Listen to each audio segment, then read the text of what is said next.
je pense que l'endométriose est une maladie liée à l'endomètre, qui est aussi une paroi qui couvre l'utérus de la femme. C'est une maladie liée à l'endomètre. C'est une maladie des femmes, mais je n'ai pas assez d'informations là-dessus. Peu connue de la population, l'endométriose est une maladie gynécologique chronique, généralement récidivante, qui touche une femme sur 10 en âge de procréer. L'endométriose est un processus inflammatoire au niveau de l'endomètre. Le reflux menstruel rétrograde constitue le reflux de sang par les trompes dans la cavité abdominale lors des règles.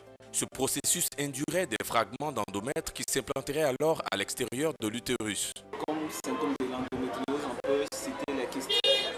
C'est lorsque une femme passe des rapports sexuels avec son homme, elle a l'impression qu'elle a de fortes douleurs au bas-ventre. Les symptômes évocateurs de la maladie pouvant alerter la femme quant à consulter le gynécologue diffèrent d'une femme à l'autre. Dans la plupart des cas, chez les femmes souffrant d'endométriose, la douleur est évoquée. Cette douleur peut se manifester de différentes manières pendant les règles et pendant les rapports sexuels. La patiente peut aussi être victime de douleurs pelviennes fréquentes qui peuvent avoir lieu lors de la défécation. Par ailleurs, il peut s'agir de douleurs abdominales et de douleurs lombaires. D'autres facteurs qui interviennent parmi les signes de l'endométriose sont les règles abondantes, les cycles menstruels perturbés, à savoir les saignements principalement prémenstruels, l'apparition de kystes, de troubles gastro-intestinaux, la fatigue constante, la brûlure urinaire et le sang contenu dans l'urine. Parfois aussi, l'endométriose est asymptomatique. La maladie est découverte lors d'un bilan de fertilité suite à la difficulté de concevoir un enfant. Cependant, certaines méthodes peuvent aider les femmes à prévenir ce mal. On peut prévenir l'endométriose en mangeant sainement. Pour prévenir l'endométriose, on peut faire du sport. Si tu ne peux pas faire beaucoup de sport, il faut faire la marche. Les mesures de prévention de l'endométriose peuvent se faire par l'adoption de règles d'hygiène de vie saine basées sur une alimentation équilibrée et variée, en privilégiant au quotidien une consommation d'acides gras, oméga 3 et d'oméga 6, qui présentent des effets anti-inflammatoires. En complément et surtout dans le cadre de la gestion de la douleur, la pratique du yoga, de la sophrologie et le massage de l'abdomen avec des huiles essentielles de néroli, d'amande douce ou de ricin sont recommandées. Voilà, nous sommes de retour sur ce plateau. Cet élément-là nous donne plus ou moins une idée de ce qui est, de ce que c'est que l'endométriose, et notre docteur est sur ce plateau pour nous donner les détails. Donc on va revenir sur pratiquement toutes les informations que nous avons reçues, notamment la définition. Bonjour docteur. Bonjour. Vous allez bien? Je vais très bien, merci. Vous êtes chez vous? Oui. On va revenir sur la définition de l'endométriose. Oui. En fait, qu'est-ce que c'est? Oui, en fait c'est au niveau de la paroi interne de l'endomètre, de l'utérus, que se développent justement des cellules. Normalement, il y a des cellules au niveau de la paroi interne. Et ces cellules, pendant le premier cycle, ces cellules se développent. Et lorsqu'il n'y a pas fécondation, lorsque la femme il n'y a pas eu d'enfant, d'énidation, alors cette paroi interne-là va être dégradée par les règles.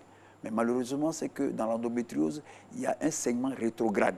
Toutes les femmes ont un saignement rétrograde. 90% des femmes ont un saignement. Mais on ne sait pas par quel facteur, mais ces femmes qui ont des endométrioses, ce saignement rétrograde va aller se fixer au niveau des ovaires, va aller se fixer au niveau des trompes, même aller se fixer au niveau de la vessie et au niveau même des autres organes. Voilà. Donc, et le symptôme le plus fréquent, c'est la douleur pendant les menstrues. Une douleur qui peut survenir chez la jeune fille de 15 ans jusqu'à la femme qui a 50 ans. Il n'y a pas d'autres symptômes?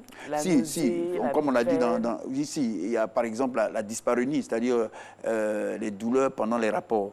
Et aussi, il y a aussi ce qu'on appelle la dysurie, c'est-à-dire que lorsque la femme fait pipi, elle a très mal. Elle a très mal. Et parfois même, il peut y avoir même ce qu'on appelle une hématurie, c'est-à-dire juste des saignements pendant l'émission des urines. Il peut y avoir aussi pendant la défécation, c'est-à-dire quand elle va à la selle, quand elle pousse, elle a très mal. Bon, ce sont des symptômes qui sont criardes, mais ces symptômes peuvent apparaître aussi en dehors de l'utérus et du petit bassin. On peut avoir des douleurs abdominales parce qu'au niveau du péritoine, c'est-à-dire que de ce tissu qui enveloppe tout l'abdomen, au niveau du péritoine, il peut y avoir justement ensemencement de ces cellules endométriales. Voilà. Et à quel moment la femme atteinte d'endométriose commence à manifester la maladie? Dès les premières règles? Non. D'abord, ça peut être asymptomatique.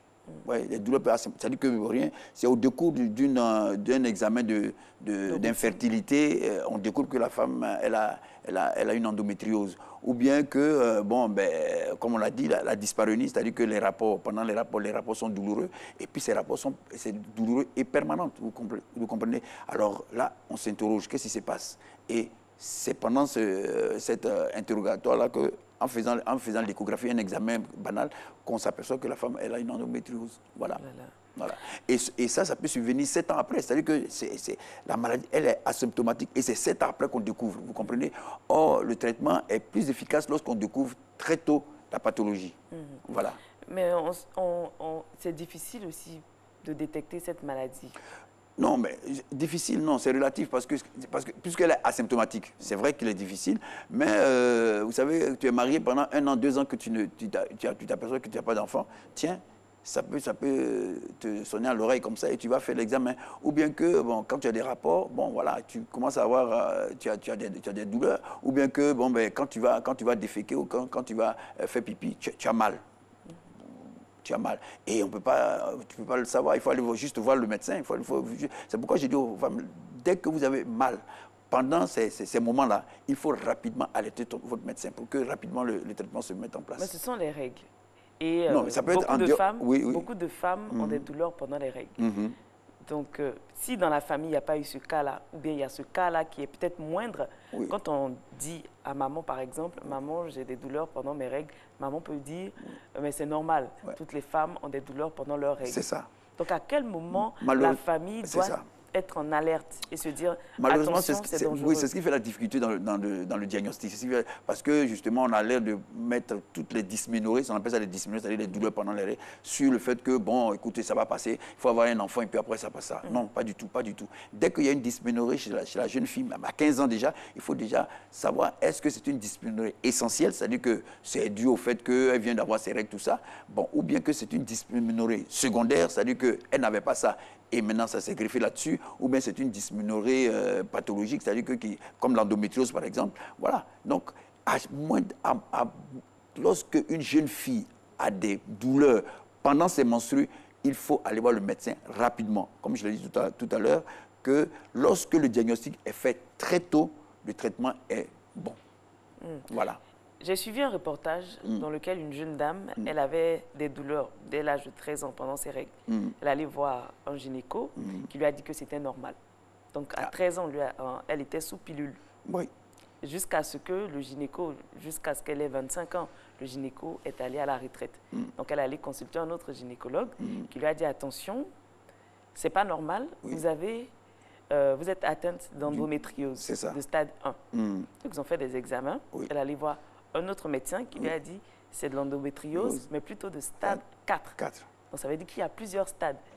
Et que même les médecins aussi, ça peut leur échapper. En fait, il faut mettre en place une batterie d'examens. Il faut mettre en place une batterie. Peut-être que le premier médecin, il a juste vu la partie superficielle, mais il n'a pas fait une cystoscopie, il n'a pas fait une échographie endovaginale, il n'a pas fait peut-être d'IRM, peut-être le troisième médecin, peut-être il allait plus en profondeur, il a fait l'IRM, ou bien il a fait une échographie endovaginale, ou bien voire même il a fait même une cystoscopie.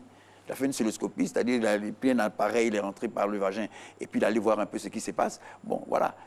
Plus tu as du matériel pour pouvoir faire le diagnostic, alors voilà, tu pourras éventuellement sauver tes patientes. Voilà. Et je crois que le premier, lui, il allait à la retraite, là, vous voyez un peu, la malade s'est sentie un peu seule, et puis quand elle est repartie voir l'autre, pendant ce temps, tout a évolué. Parce que c'est évolutif. Il a suivi depuis ses 13 ans, jusqu'à ce qu'elle ait 25 ans. Ça veut dire que il y a quand même beaucoup d'années. Oui, mais parce que c'est évolutif, hein, vous comprenez? Parce que c'est un segment rétrograde. Donc, ça peut d'abord atteindre l'utérus lui-même, et puis ensuite atteindre les trompes, et ensuite les ovaires, et ensuite aller se figer aussi dans la vessie, aller se figer dans le rectum. Au fur et à mesure, au niveau du ligament utéro-sacré, voilà, ça se fixe dans le petit bassin. Et puis après, maintenant, ça peut aller même se fixer au niveau des poumons. Ah oui. Et là, ça devient morbide. Ah ouais, là, ça devient morbide, voilà, au niveau des poumons. Il faut le savoir, il faut le savoir. Il faut que les pneumologues puissent savoir qu'il peut y avoir une femme qui se plaint, qui s'est déjà plainte de douleurs abdominales ou bien de douleurs pelviennes. Et après, maintenant, qui commence à avoir des douleurs au niveau du poumon, au niveau de la cage thoracique, il faut être alerté pour dire que, tiens, elle peut faire une endométriose pulmonaire. D'accord. Il y a combien de stades? Il y a 4 stades. Il y a 4 stades. Ouais. On va revenir sur les particularités des différents stades. Alors, au premier stade. Au premier stade, bon, c'est seulement pendant les règles. Pendant les règles, elle a très mal. Elle a un inconfort, elle est anormalement fatiguée. Voilà. On fait une échographie, on dit tiens, l'utérus est inséminé de petits kystes. Voilà. Maintenant, deuxième stade, maintenant, on monte vers les ovaires. Vous comprenez? On monte vers les ovaires. Troisième stade, on monte vers la région pelvienne, c'est-à-dire la vessie, le rectum et puis les ligaments utérosacrés. Et le quatrième stade maintenant, c'est l'atteinte du péritoine et les organes qui sont très loin, c'est-à-dire le poumon. Comment on soigne ce mal-là? Alors, on le soigne, on ne le guérit pas malheureusement. On le soigne. Bon, tous les gynécologues se mettent d'accord pour dire que c'est l'hormonothérapie, c'est-à-dire qu'il faut supprimer la survenue des règles, il faut les supprimer. Il faut supprimer carrément. Pas supprimer, mais pour un temps. Pour un temps, il faut donner des oestroprogestatifs. Il faut donner des oestroprogestatifs ou bien carrément à long terme. À long terme, pour ne pas que, justement, elle fasse ses règles. Parce que c'est quand elle fait ses règles que ces choses se déclenchent. Mais ça ne peut pas. Ça entraîne une rémission. Mais ça ne guérit pas la chose, vous comprenez? Parce que si c'est au niveau du pelvis, ça peut marcher. Mais et si c'est en dehors du pelvis, si c'est au niveau du péritoine, dès que les menstrues viennent, ces mêmes cellules-là qui sont développées au niveau des lendemains, ces mêmes cellules vont commencer à saigner aussi au niveau du péritoine. C'est ça le problème. Vous voyez? Donc, ce qu'on fait, c'est qu'on supprime carrément la survenue des règles. Et là, voilà. Pas de chance d'avoir des enfants. Comment? Pas Oui. de chance d'avoir des enfants. Pas de chance d'avoir des enfants. Ah oui, souvent les gens disent que bon, il faut avoir un enfant pour... Non. Quand tu as un enfant, tu peux avoir une endométriose et puis tomber en grossesse. Mais c'est juste une rémission. C'est juste une rémission, mais on n'en guérit pas. Alors, et on a trouvé que dans 87% des cas, il est difficile à une femme justement d'avoir un enfant avec l'endométriose. Voilà. Parce que ça fait très très mal. Et puis les phénomènes inflammatoires font en sorte qu'il y a un blocage de l'ovulation, il y a un blocage de la fécondation et il y a un blocage de la nidation. Il y a un blocage. Parce qu'il y a les cellules inflammatoires qui vont circuler dans le corps. Et ces cellules vont entraîner un blocage, même entraîner des adhérences. Une adhérence, c'est-à-dire empêcher l'ovaire de pouvoir pondre l'ovule, vous comprenez, et de pouvoir et la trompe de happer. Donc quand il y a une adhérence, là c'est fini, tout est bloqué. Voilà. Donc il y a ce phénomène inflammatoire pendant l'endométriose qui entraîne justement le problème. Alors, est-ce que le mal est héréditaire? Oui, bon, on a trouvé qu'il y a un facteur génétique. Il y a un facteur génétique parce que moi j'ai vu 2 ou 3 cas comme ça où c'était dans la même famille, vous comprenez. Il y a un facteur génétique, il y a un facteur environnemental aussi qu'il faut considérer parce que ce n'est pas toutes les femmes qui font l'endométriose, vous voyez. Il n'y a que à peu près 25% des femmes qui font cela. Mais vraiment, c'est un mal qui est très, qui est insupportable pour les femmes. Insupportable.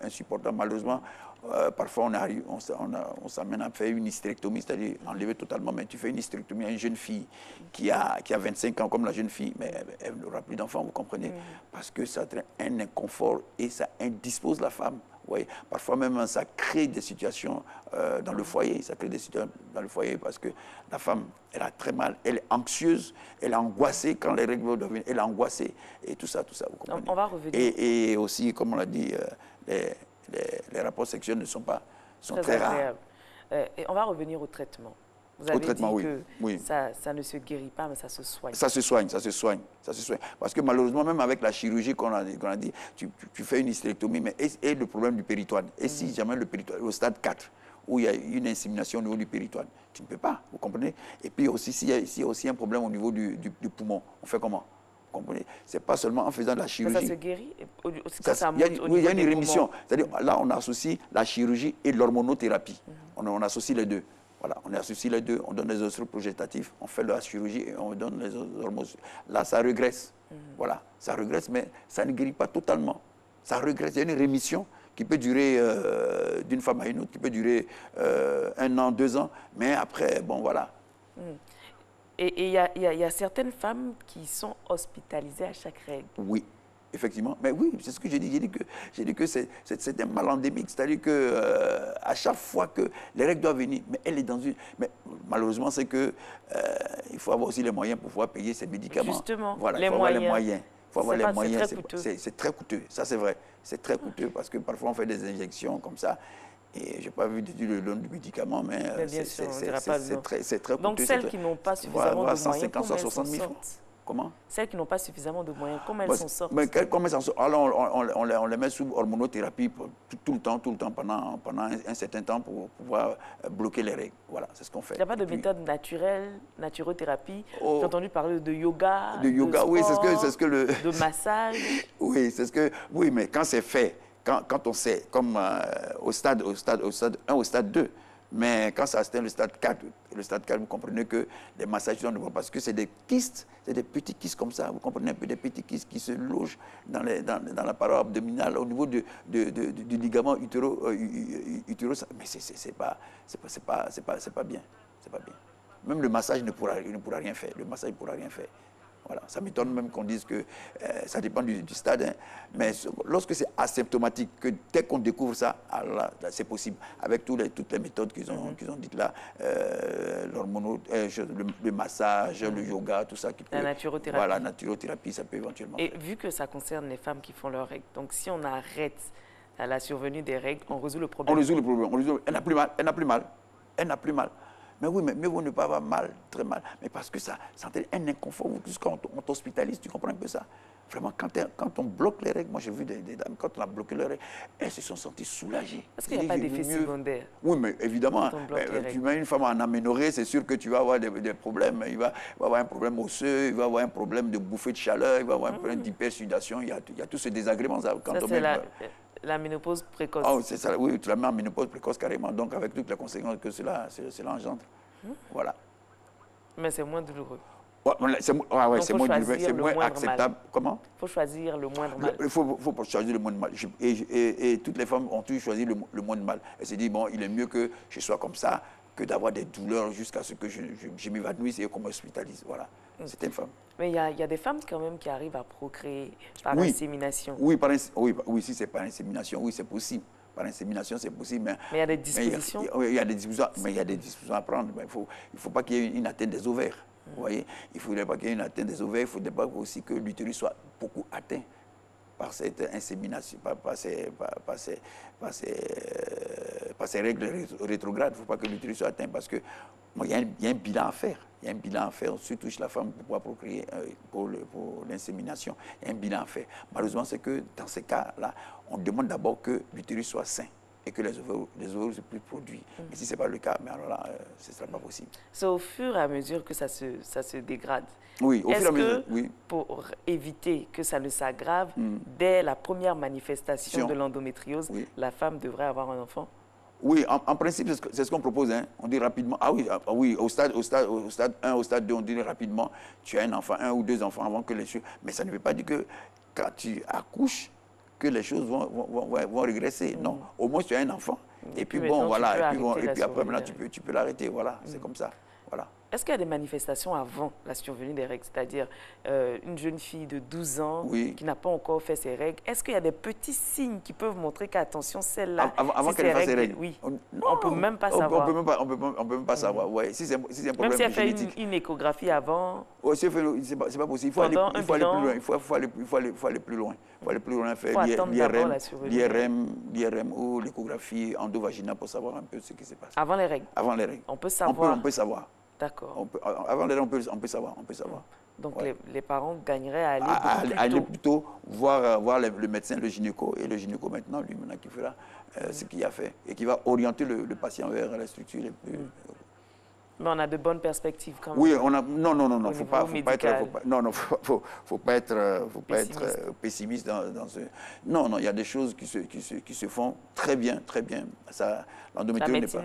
évolue et puis surtout les techniques de diagnostic. Surtout les techniques de diagnostic qui sont là. Et ce sont les techniques de diagnostic qui nous permettent justement d'arriver à pouvoir classifier ces endométrioses et puis bon, rapidement prendre des précautions. Et vous avez des cas?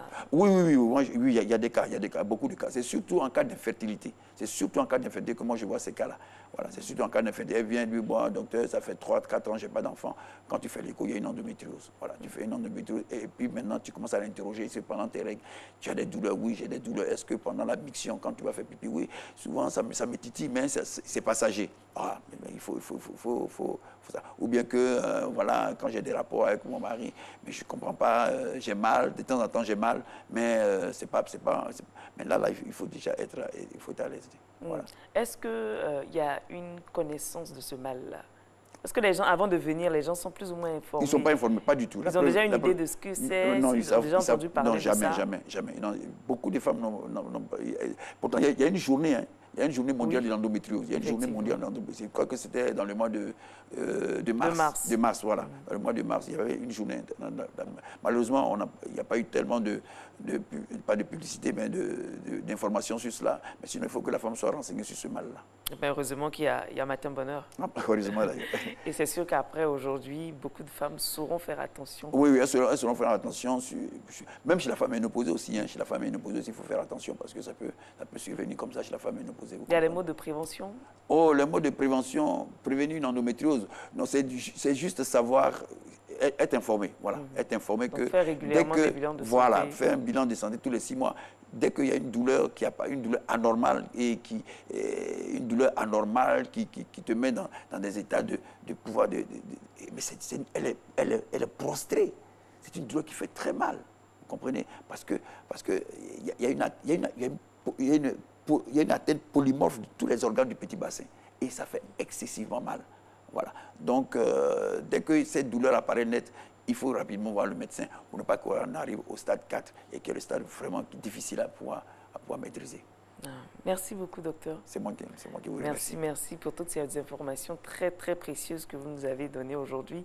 C'est sûr qu'à partir de ce jour, les parents feront attention, les papas, les mamans. Les femmes aussi. Si vous avez un petit mal, tout de suite courez chez le médecin, faites les examens qu'il faut et puis vous saurez quel traitement suivre. Surtout que les techniques maintenant sont très développées. Il y a beaucoup de techniques. La cellule est là, il y a l'IRM, l'imagerie par résonance magnétique, il y a tous ces examens. Il y a la laparoscopie qu'on peut faire, il y a tous ces examens qu'on peut faire pour diagnostiquer ce mal. Voilà. Pour qu'on arrive à un stade avancé. Voilà, merci beaucoup. Donc c'est sur ces mots qu'on va se dire au revoir. On va se donner rendez-vous demain sur ce même canal. Au revoir.